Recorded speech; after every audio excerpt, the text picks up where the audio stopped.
नमस्ते, HNN news आप देख रहे हैं। मैं हूं आपके साथ नीतू गुप्ता। खबरों की शुरुआत करेंगे। सरदार सेना ने 22 अक्टूबर से शुरू की गई रथ यात्रा का समापन 11 नवंबर को लखनऊ के रविंद्रालय ऑडिटोरियम में संगोष्ठी के रूप में किया।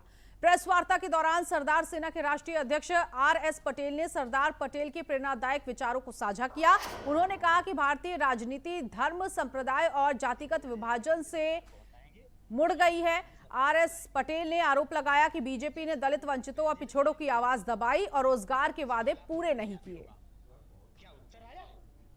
जिस दलितों की उत्तर प्रदेश में जिस प्रकार से सियासत जो है चल रही है, लेकिन इसी बीच सरदार पटेल के नाम से सरदार सेना के राष्ट्रीय अध्यक्ष जी हैं, उनसे आज हम बात करेंगे कि जो उद्देश्य है सरदार सेना का वो कितना महत्वपूर्ण है, क्योंकि सरदार सेना पटेल एकता को एक साथ लेकर चलने का काम कर रही है और कितना मजबूती के साथ आगे बढ़ रही है। और क्योंकि चाहे वो जो भी राजनीतिक पार्टी हो, अहम भूमिका निभाते हैं पटेल। तो इसको लेकर हम बात करेंगे, क्या उद्देश्य है सरदार सेना का, कितनी तेजी से काम हो रहा है संगठन को लेकर। सरदार मतलब नेतृत्वकर्ता, सेना मतलब फौज। सरदार सेना का मतलब होता है नेतृत्वकर्ताओं की फौज। सरदार सेना इस उत्तर प्रदेश और देश के अंदर दलितों, पिछड़ों, वंचितों पर, खासकर हमारे किसान समाज के ऊपर जो हमला हो रहा, जो हमारे लोग गाजर मूली की तरह काटे जा रहे हैं, हमारे मान सम्मान स्वाभिमान को रौंदा जा रहा है, हमारे अधिकार जो छीने जा रहे हैं, किसानों के अधिकार जो छीने जा रहे हैं, हमारे महिलाओं और बहनों के साथ जो अत्याचार हो रहा, इन सब के साथ जो ज्यादती हो रही है, उन पर दो दो हाथ सरकार से, शासन प्रशासन से अनुशासनिक और संवैधानिक तरीके से सीधे लड़ते आए हैं। और 22 दिनों तक 2200 किलोमीटर से ज्यादा का यात्रा हम अभी करके लखनऊ पहुंचे हैं। 20 करोड़ नौकरी भारत से समाप्त कर डाला इन्होंने। इन धोखेबाजों की क्या बात करते साहब, इन्होंने देश को बर्बाद कर डाला। ये ईवीएम के सहारे, ये जनता की वोट की सरकार नहीं है, ये ईवीएम की सरकार है। और हम कल के बाद से बताएंगे कि आगे समाज कैसे आगे बढ़ेगा। तो ये थे हमारे साथ सरदार सेना के राष्ट्रीय अध्यक्ष आरएस पटेल, जिन पे तमाम चर्चाएं हुई, चाहे वो क्राइम को लेके हो, चाहे विकास को लेके हो, मौजूदा सरकार को, ऐसी तमाम जो बातें रही वो हुई। एचएनएन न्यूज के लिए पवन कुमार, लखनऊ। और इस बीच एक बड़ी खबर आपको बता दें कि 14 नवंबर को होगी योगी कैबिनेट की बैठक। सुबह 11 बजे लोक भवन में अहम बैठक होने जा रही है। सीएम योगी आदित्यनाथ की अध्यक्षता में कैबिनेट की बैठक बुलाई गई है। बड़ी जानकारी इस वक्त की, लोक भवन में ये अहम बैठक होगी सुबह 11 बजे। मुख्यमंत्री योगी आदित्यनाथ इस बैठक की अध्यक्षता करेंगे और हो सकता है कि इस कैबिनेट बैठक में कई ऐसे प्रस्ताव है जिन्हें पास किया जाए, उन मुद्दों पर चर्चा की जाए। उत्तर प्रदेश के विकास को लेकर इस कैबिनेट में कई अहम मुद्दे जिन पर बातचीत हो सकती है, विचार विमर्श किया जा सकता है। तो सुबह 11 बजे लोक भवन में ये बैठक रखी गई है। सीएम योगी की अध्यक्षता में ये बैठक बुलाई गई। आगे बढ़ेंगे। फर्रुखाबाद में स्लीपर बसों का अवैध संचालन किया जा रहा है। आपको बता दें कि एआरटीओ रिकॉर्ड में केवल 42 बसें दर्ज हैं, जबकि 100 से ज्यादा बसें सड़कों पर बिना मानक पूरे किए दौड़ रही हैं। इन बसों में गैलरी और सीटों की दूरी मानक के अनुरूप नहीं है, जिससे हादसों के समय यात्रियों की जान जोखिम में पड़ सकती है। वहीं इन गाड़ियों के अस्थायी परमिट को लेकर बस माफिया बेखौफ होकर काम कर रहे हैं। अधिकांश बसों में सुरक्षा उपकरणों का अभाव है और स्लीपर सीटों के लिए बॉडी को ऊंचा करने से इमरजेंसी विंडो तक बंद कर दी जाती है। विभागीय अधिकारियों का कहना है कि मानक न मिलने पर चालान और फिटनेस सर्टिफिकेट निरस्त किए जाते हैं। तो स्लीपर बसों का अवैध संचालन चल रहा है। बताया जा रहा है कि एआरटीओ रिकॉर्ड में केवल 42 बसें ही दर्ज हैं जो चलाई जा सकती हैं, लेकिन 100 से ज़्यादा बसें इस वक्त सड़कों पर नजर आ रही हैं और इन बसों ने फिटनेस सर्टिफिकेट भी नहीं लिया है, इन बसों ने मानक भी पूरा नहीं किया। बेधड़क इन बसों को सड़क पर दौड़ाया जा रहा है और अब सवाल लोगों की जान को लेकर भी है। जान जोखिम में डालकर लोगों को यात्रा करवाई जा रही है इन बसों के जरिए, जो बसें खुद फिटनेस सर्टिफिकेट में निरस्त हैं, जिनका फिटनेस सर्टिफिकेट बना ही नहीं है। जनपद फर्रुखाबाद में वर्तमान में 45 स्लीपर बसें पंजीकृत हैं, जो विभिन्न अवधि में पंजीकृत हुई हैं यहाँ पर। और इनके सभी के द्वारा टूरिस्ट परमिट प्राप्त किए गए हैं। इनके काउंटर्स पे कार्यवाही के लिए जिनके द्वारा कैरिंग फॉरवर्डिंग एजेंसी का लाइसेंस नहीं लिया गया है, उसके लिए पुलिस के माध्यम से और नगर पालिका के माध्यम से संयुक्त रूप से कार्रवाई की गई है। और अगर कोई इलीगल तरीके से सवारी भरता है तो प्रत्येक माह लगभग 4, 5, 6 गाड़ियों का चालान और बंद की कार्रवाई इस कार्यालय द्वारा की जाती है। जो साधनपुर का है वो हमारा एक पार्किंग प्लेस है, उनके लिए अथोराइज्ड पार्किंग स्टेशन है हमारे लिए, और वहाँ से भी संचालित हो सकती हैं वो गाड़ियाँ, और इनके लिए अलग से चिन्हित नहीं है उसके अलावा कहीं भी। और यदि इनके प्रपत्रों में या वाहन में कोई भी कमी पाई जाती है तो उनके विरुद्ध नियमानुसार कार्रवाई की जाती है।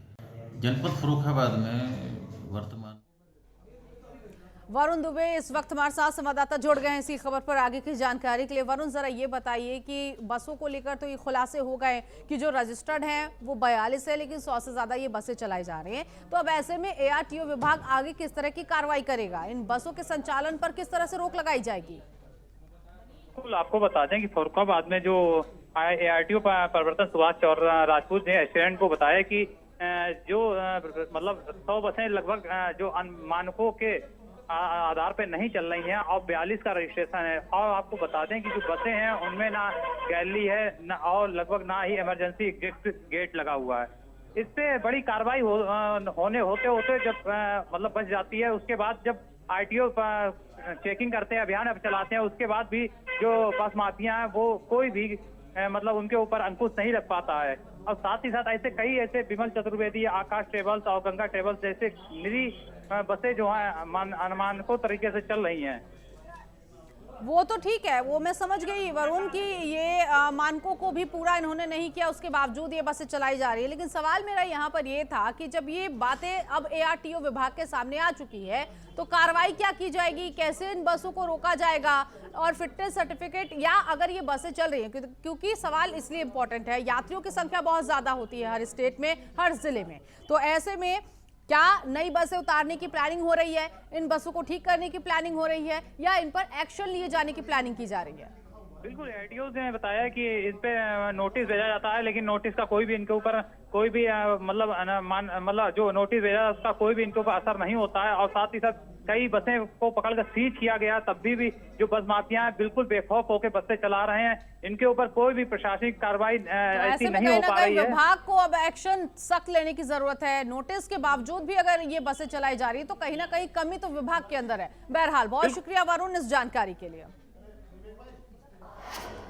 आगे बढ़ेंगे लखनऊ से खबर, जहां फरीदाबाद मॉड्यूल पर खुलासा हुआ है कि डॉक्टर परवेज कीपैड फोन का वो इस्तेमाल करता था।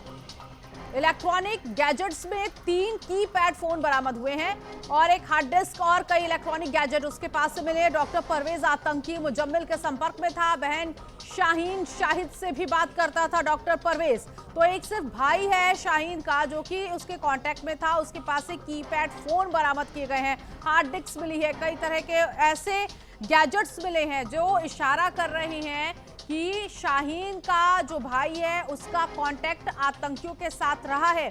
बहन शाहीन शाहिद से वो बात करता था डॉक्टर परवेज, जिसके यहाँ पर छापा पड़ा और फरीदाबाद मॉड्यूल पर यह खुलासा हुआ है कि डॉक्टर परवेज कीपैड फोन का इस्तेमाल करता था।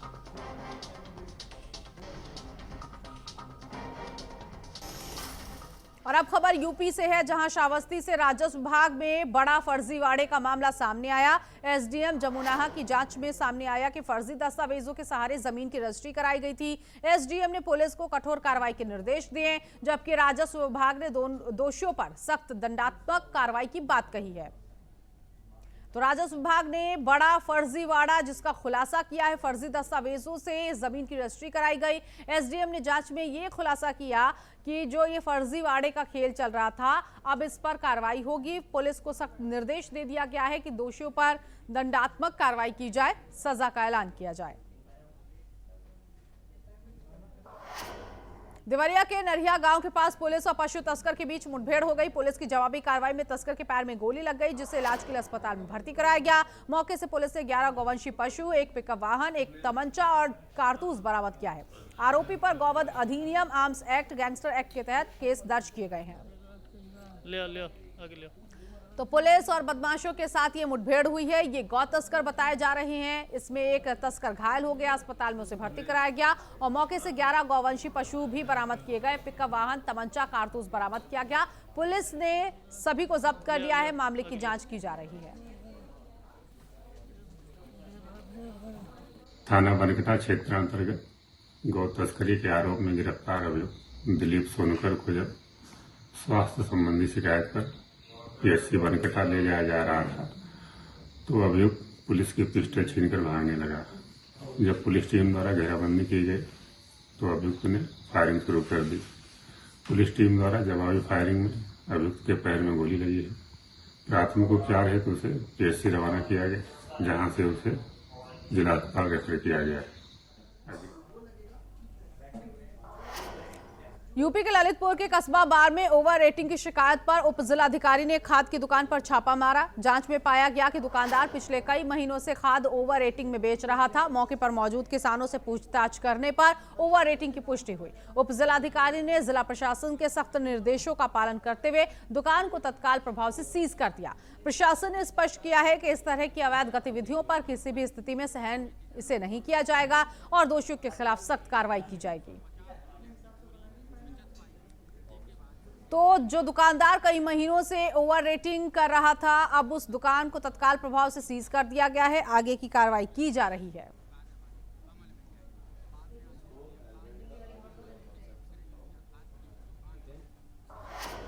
मुजफ्फरनगर के बुढ़ाना क्षेत्र स्थित दाऊद मदरसे में हुई एटीएस की छापेमारी से हड़कंप मच गया। गुजरात एटीएस ने आतंकी गतिविधियों में संलिप्त पाए गए आजाद और सोहेल के दस्तावेज खंगाले हैं।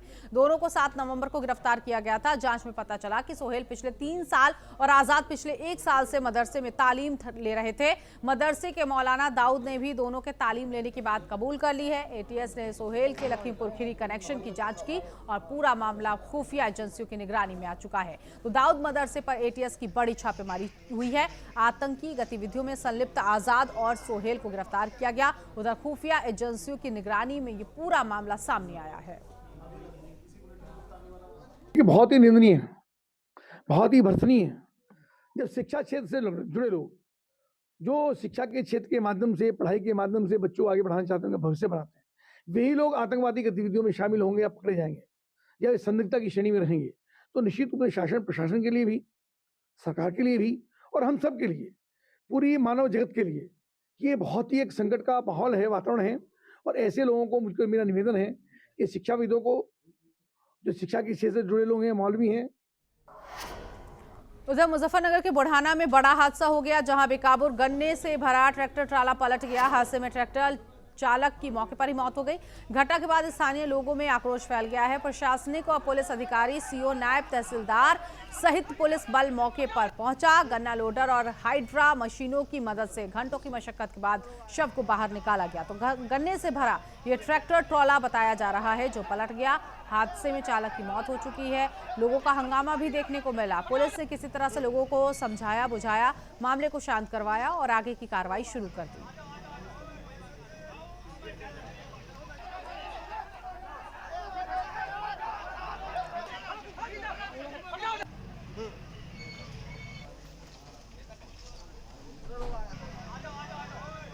मुजफ्फरनगर के बुढ़ाना से पूरा मामला सामने आया, जहां एक ट्रैक्टर ट्राला पलटने की वजह से ये बड़ा हादसा हो गया और लोगों की चीख पुकार मच गई। चालक की मौत हो चुकी है और लोगों ने हंगामा भी शुरू कर दिया।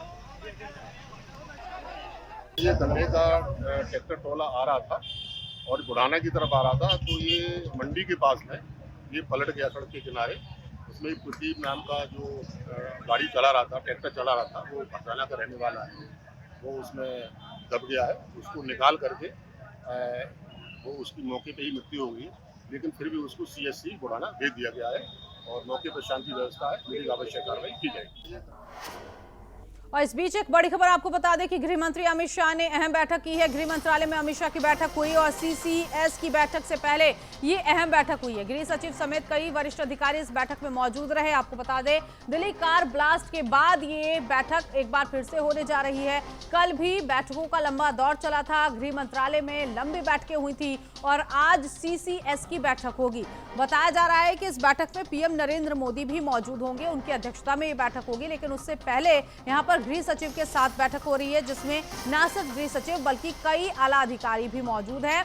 और गृह मंत्री अमित शाह ने कल ही साफ कर दिया था कि किसी को भी बख्शा नहीं जाएगा। इस ब्लास्ट में जो भी शामिल हैं उन पर कड़ी कार्रवाई की जाएगी और इसीलिए आज ये अहम बैठक एक बार फिर से होने जा रही है। और जो गृह सचिव की बैठक है वो इस वक्त चल रही है। गृह सचिव के अलावा इस बैठक में कई वरिष्ठ ऑफिसर्स भी मौजूद हैं। तस्वीरें इस वक्त हम आपको दिखा रहे हैं। पीएम नरेंद्र मोदी के साथ शाम को सीसीएस की बैठक होगी। सुरक्षा समिति के साथ ये बैठक ये बता रही है कि देश की सुरक्षा को लेकर अब कुछ अहम फैसले लिए जा सकते हैं। याद दिला दें आपको कि ऑपरेशन सिंदूर से पहले भी इसी तरह की बैठकों का सिलसिला लगातार जारी था। अब जब दिल्ली में लाल किले के पास ये ब्लास्ट हुआ, उसके बाद देश की सुरक्षा को लेकर सवाल उठ रहा है, राजधानी की सुरक्षा को लेकर सवाल उठ रहा है। और जब देश भर के अलग अलग हिस्सों में आतंकियों को लेकर जो सुरक्षा एजेंसियों ने कार्रवाई शुरू कर दी है, कई आतंकी सामने आए हैं जो पेशे से डॉक्टर हैं, इन सभी कड़ियों को मिलाकर अब इन सभी पर चर्चाएं लगातार कल से चल रही हैं।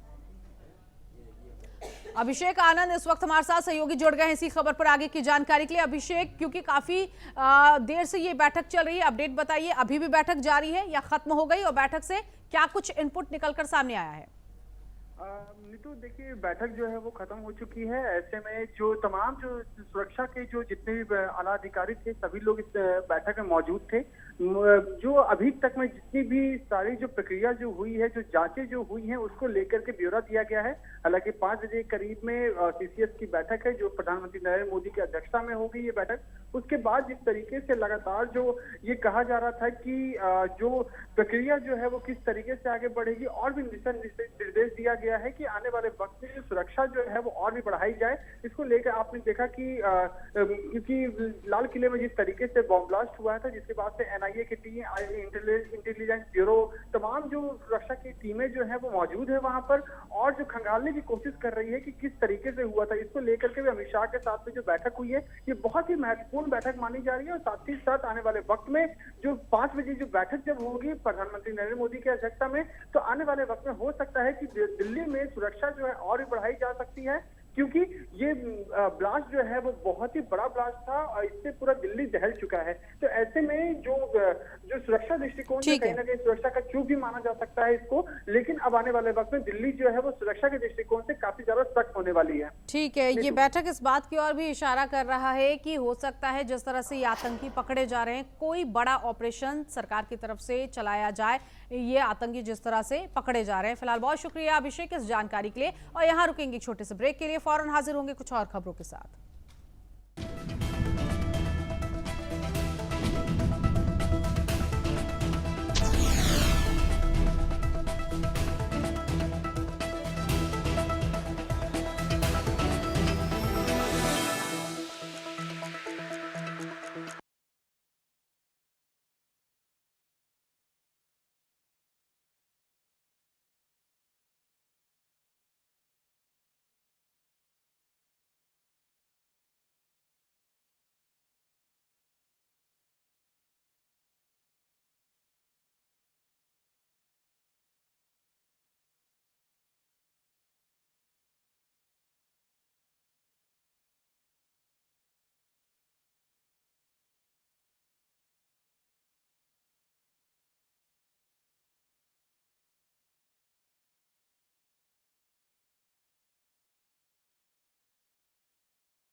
ब्रेक के बाद आगे बढ़ेंगे। यूपी के बागपत से एक खबर सामने आई है, जहां गांव का निवासी रोहित नल से पानी भर रहा था कि अचानक एक जहरीले सांप ने उसे डस लिया।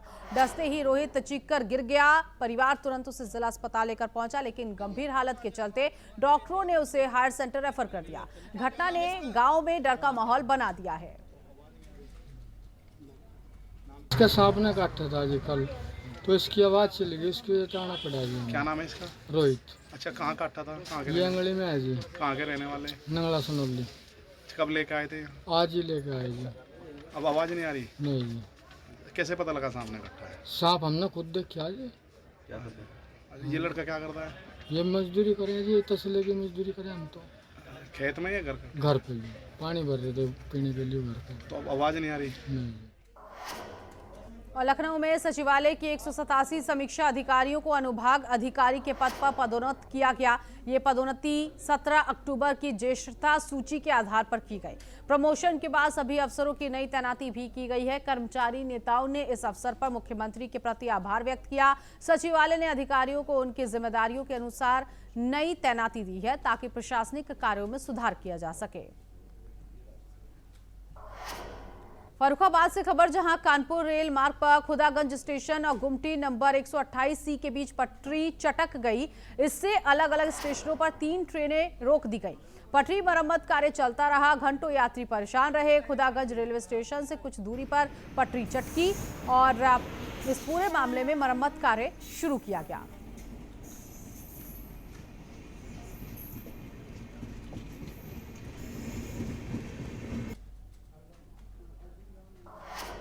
बरेली के प्रेमनगर से दबंगों की दबंगई का वीडियो सामने आया है, जहां थाना क्षेत्र के भूड़ मोहल्ले में दबंगों ने घर में घुसकर मारपीट और तोड़फोड़ की। मारपीट, तोड़फोड़ और गाली गलौज का वीडियो सोशल मीडिया पर वायरल हो चुका है। पीड़ित ने स्थानीय थाने में इसकी शिकायत दर्ज कराई है। घटना के बाद सभी आरोपी मौके से फरार हो गए। पुलिस ने मामले की जांच शुरू कर दी और आरोपियों की तलाश की जा रही है।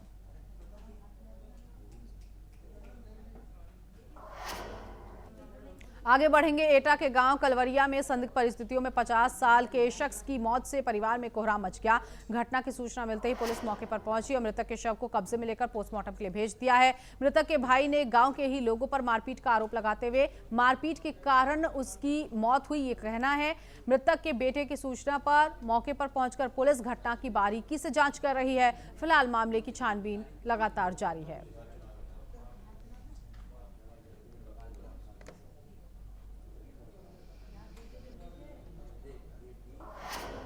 फिलहाल इस बुलेटिन में अभी के लिए बस इतना ही। नमस्कार।